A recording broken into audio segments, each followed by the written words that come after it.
The River Thames flows through the most heavily populated area of Britain. But a few years ago, it had a problem. Pollution. And it needed a mathematical model to point out the best solution.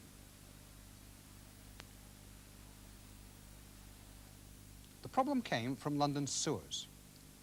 All the sewage from North London was concentrated at a sewage works at Beckton.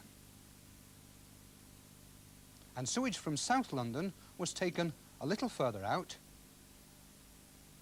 to Crossness. At these points, the sewage is treated in various ways to neutralise it. An important part of the treatment uses aeration. You can clean up sewage with oxygen. But all this plant costs money.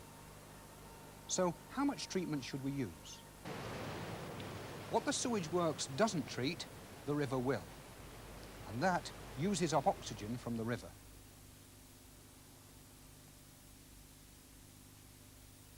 Fish depend on oxygen. If the level of dissolved oxygen is high, then fish will thrive. So the presence of fish, showing that there's dissolved oxygen, indicates the health of the river. The Thames Water Authority is now responsible for checking the oxygen concentration in the river. Measurements are taken at various points, and the results are compared from year to year. The earliest measurements were taken in the 19th century. Here's a plot of oxygen concentration against distance from London Bridge. As the years passed, conditions worsened. The worst part of the river was always about 20 kilometres downstream.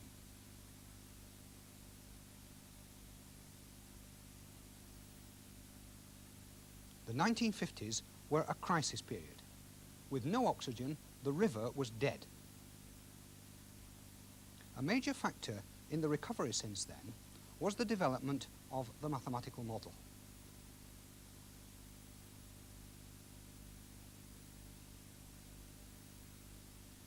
And by 1975, the oxygen concentrations were on the way to recovery.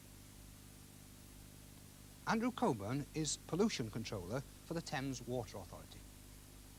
Historically, we put effluent into the Thames in the hope that the flow would carry that effluent out to sea and it would be disposed of in that way. But we now know that this doesn't happen. In fact, the effluent is retained in the river by the ebb and flow of the tide, and in fact it's purified there, utilising the oxygen from the river. Now, we could in fact treat the sewage to a very high standard at sewage works on the land, but this is very expensive. And we've used a mathematical model to determine the best way of doing things, how much treatment to give it on the land and how much to allow the river to do it itself. So, decisions were taken using a mathematical model. But how? Well, in this programme, we're going to follow through the development of a rather complicated mathematical model. We're going to follow it through in the sequence followed by the original modelers. And we're not going to concentrate on all the detailed mathematics. We're simply going to ask you to follow the train of their thoughts. Perhaps the most important thing about this model is the way in which it was built up from smaller parts. So let's see what they did. This is that 1950 crisis curve again. Here is the concentration of dissolved oxygen expressed as a percentage of saturation. That is, a percentage of the maximum amount of oxygen you could get into the water. And here's the distance measured in kilometres from the centre of London out towards the estuary. And you see that for a large stretch of the river, there was either no oxygen or next to no oxygen. The river was, in fact, dead. So that's the problem. But if you were trying to construct a mathematical model of a river, where would you start? Well, to see some of the factors involved, we've got a physical model in the studio. And perhaps you can begin to think now of some of the factors that you have to take into account in the mathematical model. For instance, the water coming down from the tributaries produces a general flow of water out towards the sea through the estuary. And then, of course, there's the tides. And we certainly shouldn't ignore them, because any particular bit of water in the Thames may be carried up and down the river up to 15 kilometres between the flow and the ebb of the tide. And of course, right at the centre of the whole problem is the sewage works, which is really the thing that's causing all the trouble. Now, a consequence of all that is that you can't consider that one bit of the river will be the same as another bit. You can't think of the river as one large uniform pond. But perhaps if we can't think of the whole river at once, what we should do is think of a bit of the river. If we put in two partitions like this and isolate a particular segment of the river, then maybe that will help us with our mathematical modelling.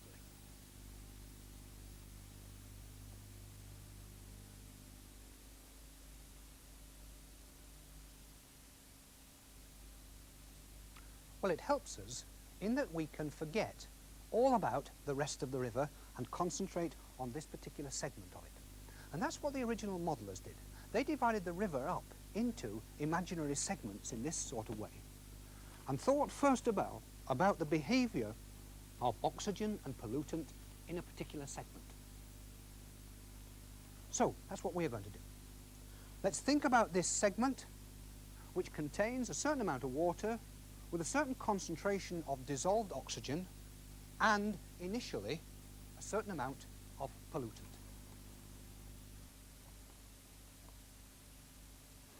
What now happens? In the water, there's dissolved oxygen and pollutant. Some of the oxygen acts on the pollutant, producing harmless compounds and reducing the oxygen. So what happens in our section of the river?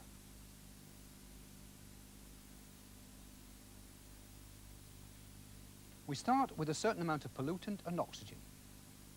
Experiment shows that the reactions slow down as the pollutant is used up. We can plot pollutant level against time.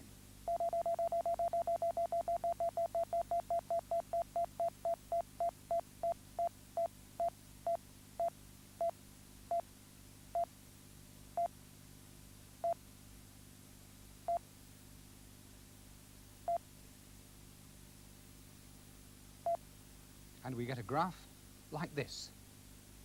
So now we know something about what happens in that particular segment. A segment which has initially a certain concentration of oxygen, a certain amount of input of pollutant initially, and then is a closed system. But what was the mathematics involved? Well, here's the first equation, which relates the amount of pollutant at time t by a differential equation which says that the rate of change of the amount of pollutant is proportional to the amount of pollutant, this Kp being just a constant. And it's a decrease, hence the minus sign. And it's a differential equation that you might recognize because it has exactly the same form as the differential equation we used in that program about drugs, the drug theophylline. The oxygen equation, though, is slightly different. It relates the amount of oxygen at time t to the amount of pollutant at time t. And again, there's a constant in here. Well, those two equations are not very difficult to solve. But we're not going to solve them in the program here. Instead, we're going to look at the form of the solution. That is, we're going to look at what they predict for the way in which the amount of pollutant and the concentration of oxygen will change with time. First, the pollutant. We start with a fixed amount of pollutant, and after a period of time, this drops to 0. This solution is the familiar exponential decay. Let's see it again, this time adding a graph to show the change in oxygen concentration with time. The oxygen curve is shown as the dotted line. You can see the oxygen concentration drops as the pollutant is neutralized by it, finally reaching a steady state when all the pollutant is used up. So this is the form of the mathematical solution of our simplified problem. And we're assuming that we haven't reached a crisis stage where the amount of pollutant is such that it uses up all the oxygen. The amount it does use up in taking the oxygen concentration from this level down to this one here, of course, depends on the initial input of pollutant. So what we want to do first of all is to look at the way that that final oxygen concentration is related to the initial input of pollutant. Let's have a look at that.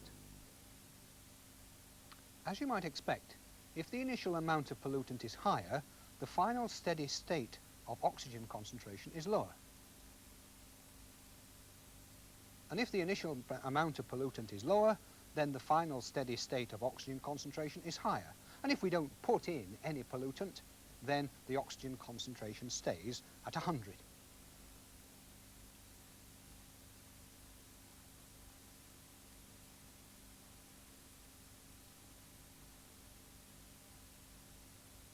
So, with a fixed initial amount of pollutant, which uses up oxygen in order to get rid of it, this is our mathematical solution. It's a solution, if you like, for a pond with a certain amount of pollutant dumped into it. But it's not, of course, a solution which could apply to the whole river.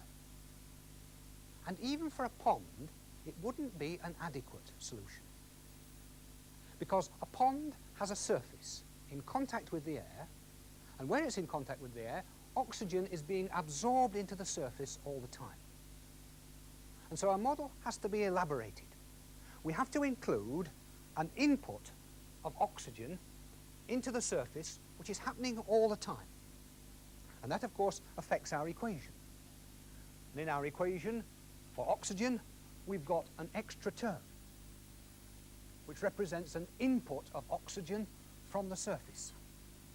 Now, we're not going to look at the mathematical form of that, although it's not really very complicated. But of course, the problem is really about oxygen and pollutant. And this effect of absorption of oxygen on the surface means that any once and for all dumping in of pollutant would actually be cleared by this absorption of oxygen, and ultimately you'd get up to 100% oxygen in the water again. The real problem comes because in a thing like the River Thames, we have a continuous input of pollutant. So we've got another factor in our model, which is this continuous input of pollutant. And that gives us another term, this time in the pollutant equation. There is a sewage inflow. Now, these are two slightly more complicated equations.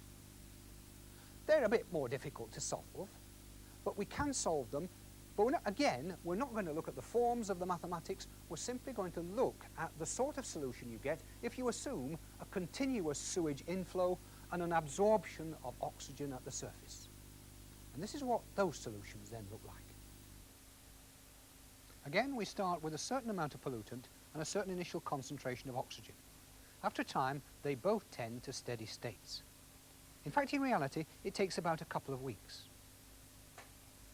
As before, the continuous curve represents the amount of pollutant and the dotted curve the concentration of oxygen. And you notice that the amount of pollutant levels off at some steady state which is certainly not zero. So this now is the form of the mathematical solution of our more complicated problem here. Let me remind you that what we're interested in are the steady state levels of the concentration of oxygen and amount of pollutant. And I want you to think, first of all, how those might be changed by the initial concentration of oxygen and the initial amount of pollutant. Look then, when we change those, at these two and at the levels that we get here. If we alter first the initial concentration of oxygen,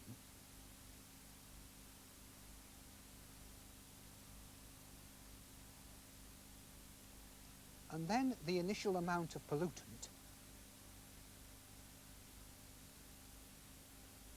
you see that neither of them affects the steady state values.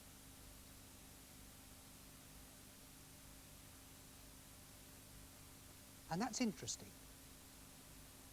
It means that the steady state values that we're arriving at here are not dependent on these initial conditions, but must be dependent on, well, the rate at which oxygen is being absorbed at the surface, the rate at which the sewage is flowing in, and the rate at which these two are interacting.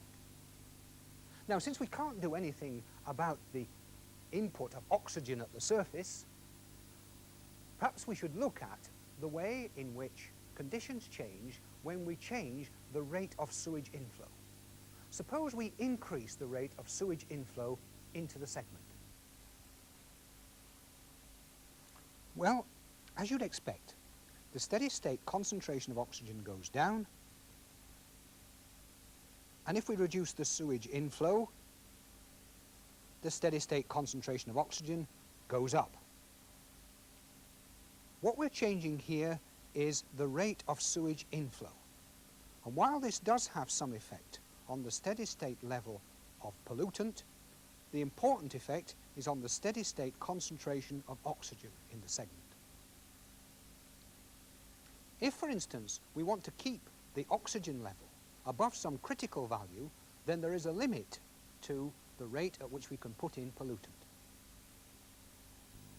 So we now have an adequate mathematical model and the solution for a pond which may contain initially a certain amount of pollutant and may have a continuous inflow of pollutant. And this is the solution. But of course it's not the solution for the whole river. The river, if you like, consists of a lot of ponds joined together.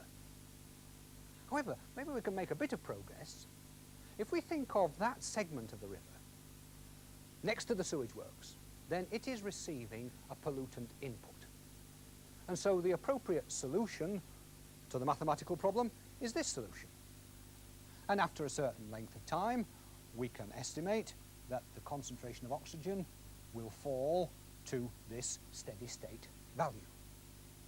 And if we take that and put it at the appropriate place on the river, measuring distance along the river here, say there, where the sewage works is, then we have that level of oxygen concentration just at that point.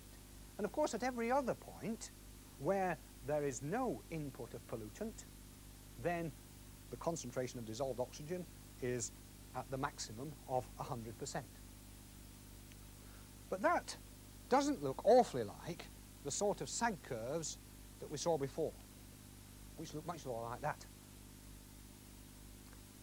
And I think the reason is fairly obvious. We've got the river divided up into segments, and they are completely separated from each other. There is no interaction between these segments, and yet these ponds, if you like, are joined up. Now that interaction is really quite complicated, and the mathematics gets a bit complicated from now on. So concentrate from now on simply the way in which the modelers put in the various factors. To think again about the other factors that are involved, let's go back to the physical model. This time, let's look at three segments. This one is right next to the sewage works and so has a pollutant inflow. And these two have no pollutant inflow. But at the moment, they're separated. Let's see what happens when I take out the partitions between the two.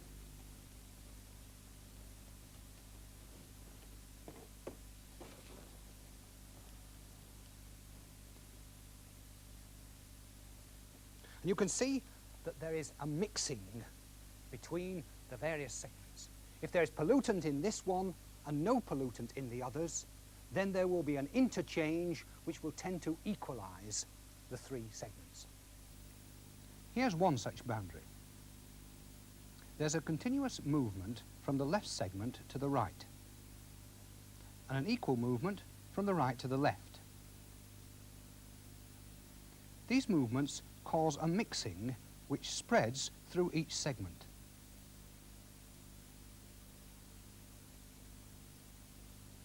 In addition, there's a downstream river flow.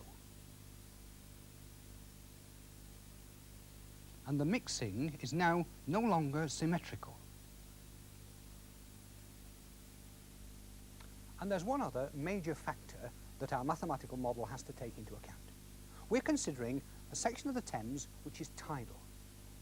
And so far, our model has completely ignored that. And that's rather serious when you think that any particular bit of water may be moved down the river and up again through about 15 kilometres between high tide and low tide. Well, the original modelers didn't forget that, and they took it into account in a very ingenious way. Instead of thinking about the segment of the river opposite a particular point of the bank and having to worry about flow in and out of that, they took segments of the river which moved up and down the river. And the effect of that is only to change the sewage inflow. When a particular segment goes past the sewage works, it gets an input of pollutant. And as it comes back, when it gets to the sewage works, it gets another input. And for the segments, it's just as though the sewage works itself were moving back and forth up the river, putting pollutant into several segments. And for any particular segment, producing an intermittent input of pollutant. Now, we haven't tried, of course, to introduce in mathematical form these flow and tidal factors into our model. But the original modelers did, and when they did that, they produced a sag curve like this grey one here. And then they did the right thing. They compared it with reality, in other words, with the measurements. And that was the actual sag curve, the white one. And you can see that there is a pretty good comparison. That's the 1950 curve. But they got similar good fits for other years. And one of the features of this model has been the closeness of the fit of the results of the model and the actual observations. They were working in the 1950s on this. But this model has been updated since then, but essentially it's the same model. And it's still very much in use. To finish the story, Andrew Coburn is going to tell us something about the way in which the model is still being used now. We're using the model to consider any developments that take place. The population of London is shifting, and in fact we're having to build new sewage works further out, such as a new one we're planning at Longreach. And what does it all cost, this? Well, this new sewage works we're building out to the east of London, we've had to consider that on the model, and what we found is that by spending £5 million, we can increase the minimum of the sag curve from 20% to 30%. But by spending a further £3 million, we could only raise it a further 2%. And we've decided that to stop at the £5 million mark. That's where you've got to stop. But that 30% will allow fish like salmon to get up the River Thames. Oh, yes.